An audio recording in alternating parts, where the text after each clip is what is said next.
नमस्कार।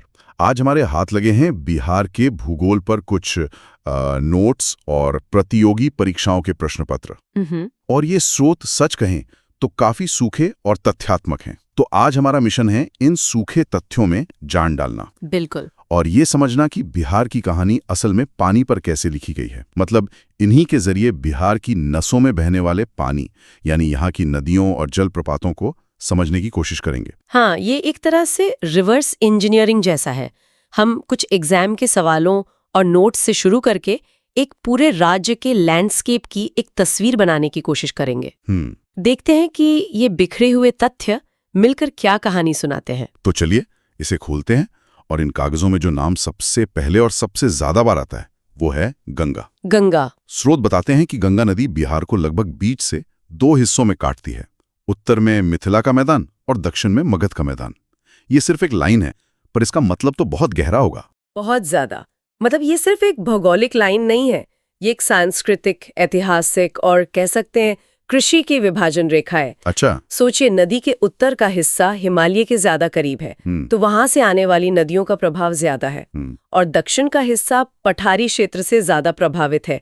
इन दोनों मैदानों की मिट्टी, फसलें, यहाँ तक कि बोलियां और लोक कथाएं भी सब इसी नदी के विभाजन से प्रभावित हुई हैं। मतलब गंगा सिर्फ पानी का बहाव नहीं है। नहीं, बिल्कुल नहीं।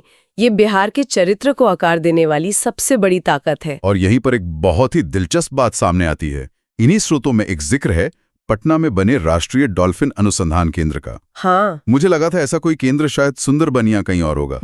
पटना में होना यह बताता है कि गंगा का ये हिस्सा डॉल्फिन के लिए कितना ज्यादा महत्वपूर्ण रहा होगा। वाकई। और स्रोत इस पर एक और परत जोड़ते हैं। वो कहते हैं कि ये एशिया में अपनी तरह का पहला केंद्र है। हाँ, पहला केंद्र। हाँ। तो ये सिर्फ एक बिल्डिंग नहीं है, ये इस बात की मतलब वैश्विक स्वीकृति है कि गंगा की डॉल्फिन, जो एक लुप्तप्राय जीव है, उसके अस्तित्व के लिए बिहार की गंगा का ये खंड बेहद जरूरी है। ये दिखाता है कि ये नदी सिर्फ सिंचाई या परिवहन के लिए नहीं है, ये अपने आप में एक पूरी दुनिया है, एक नाजुक पारिस्थितिकी तंत्र जिसे बचाने की कोशिश हो रही है। तो गंगा बिहार की रीढ़ है, ये तो साफ है। लेकिन कोई भी रीढ़ अकेली नहीं होती, है ना? उसे सहारा देने के लिए एक पूरा तंत्र होता है। सही। हमारे स्रोत हमें उन नसों की तरफ ले जाते हैं जो इस रीढ़ में आकर मिलती हैं, यानी गंगा की सहायक नदियां। और यहाँ एक दिलचस्प पैटर्न उभरता है। क्या? स्रोत उत्तर से आने वाली गंडक, कोसी और महानंदा का जिक्र करते हैं, और फिर दक्षिण से सोन और पुनपुन का। बिल्कुल। ये उत्तर और दक्षिण का विभाजन यहाँ और भी साफ हो जाता है। हाँ, ये दो अलग अलग दुनियाओं से आने वाली नदियां हैं जो गंगा में मिलती हैं। चलिए पहले उत्तर वाली नदियों को देखते हैं।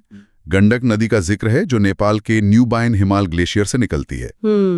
एक फैक्ट ये भी दिया है कि ये भारत की सबसे तेज बहने वाली नदियों में से एक है। सबसे तेज सुनने में तो अच्छा लगता है, पर इसका जमीन पर क्या मतलब होता है? इसका मतलब है शक्ति और विनाश दोनों। अच्छा। जब स्रोत कहते हैं कि गंडक सबसे तेज बहने वाली नदियों में से एक है, तो सिर्फ पानी की गति की कल्पना मत कीजिए। सोचिए कि हजारों सालों से वो नदी पहाड़ों से पत्थर, चट्टाने और मिट्टी को कितनी तेजी से नीचे ला रही होगी। ये हिमालय की बेटियां हैं, अपने साथ गाद और गुस्सा दोनों लेकर आती हैं। गाद और गुस्सा? हाँ, ये नदियां सिर्फ बहती नहीं हैं, ये जमीन को बनाती और मिटाती हैं। इनकी लाई हुई मिट्टी से मैदान उपजाऊ बनते हैं, लेकिन इनका तेज बहाव वो बाढ़ भी लाता है। और शायद इसीलिए कोसी नदी को बिहार का शोक भी कहा जाता है, जिसका जिक्र इन स्रोतों में सीधे तौर पर तो नहीं है, लेकिन कोसी का नाम आते ही ये बात दिमाग में आ जाती है। बिल्कुल।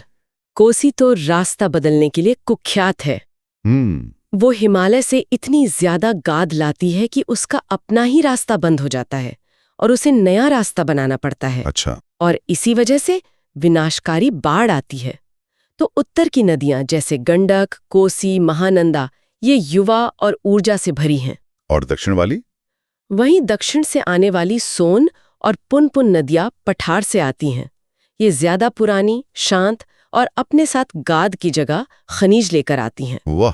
तो ये सिर्फ भूगोल नहीं है, यह एक तरह का टकराव और संतुलन है जो बिहार की जमीन को बनाता है। मतलब उत्तर से ताकत और मिट्टी और दक्षिण से स्थिरता और खनिज, और ये सब आकर गंगा में मिलते हैं। बिल्कुल।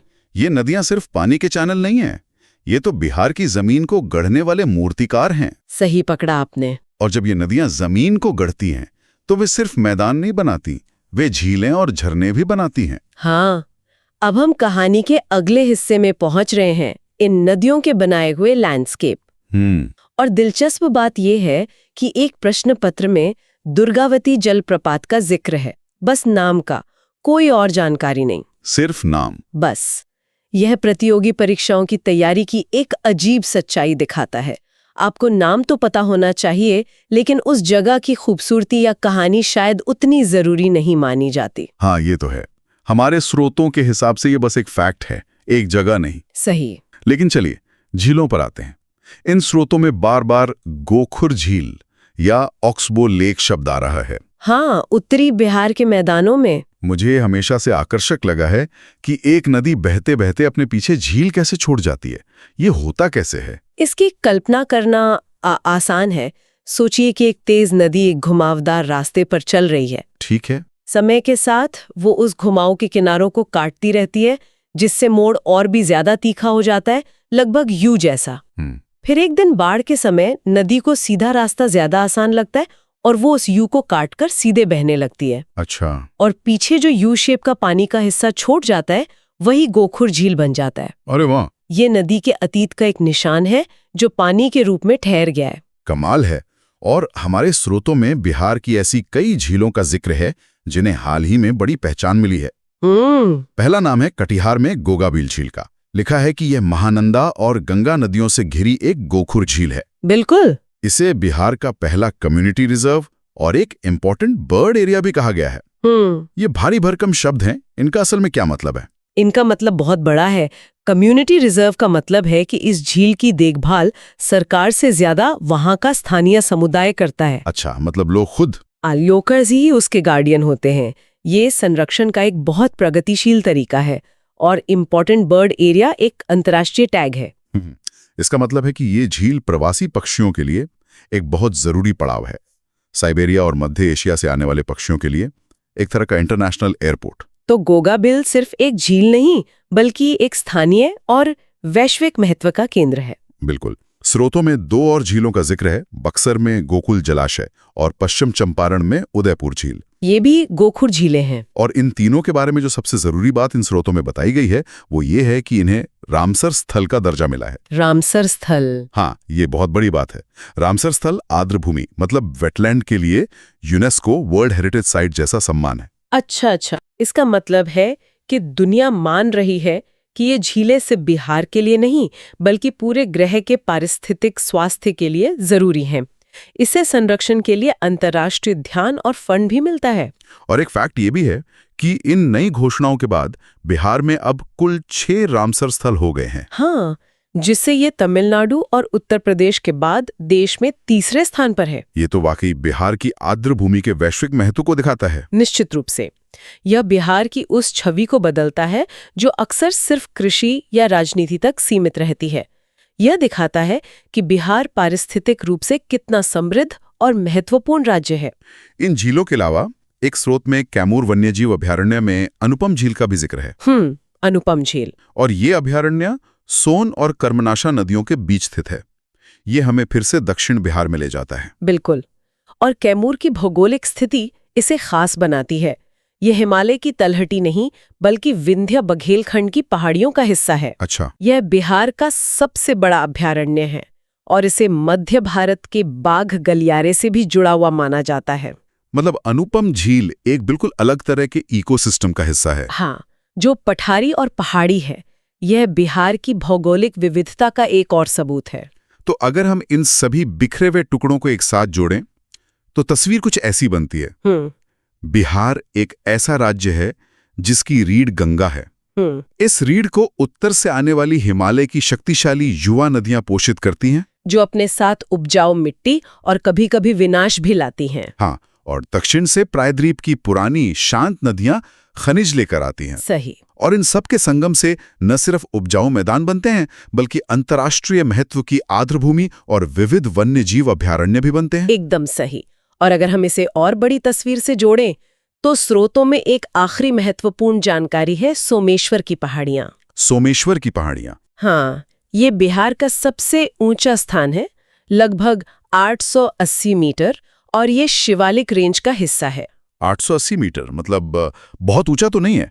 नहीं, लेकिन इसकी अहमियत इसकी लोकेशन में है। यही वो दरवाजा है जहां से हिमालय की नदियां जैसे गंडक राज्य में प्रवेश करती हैं।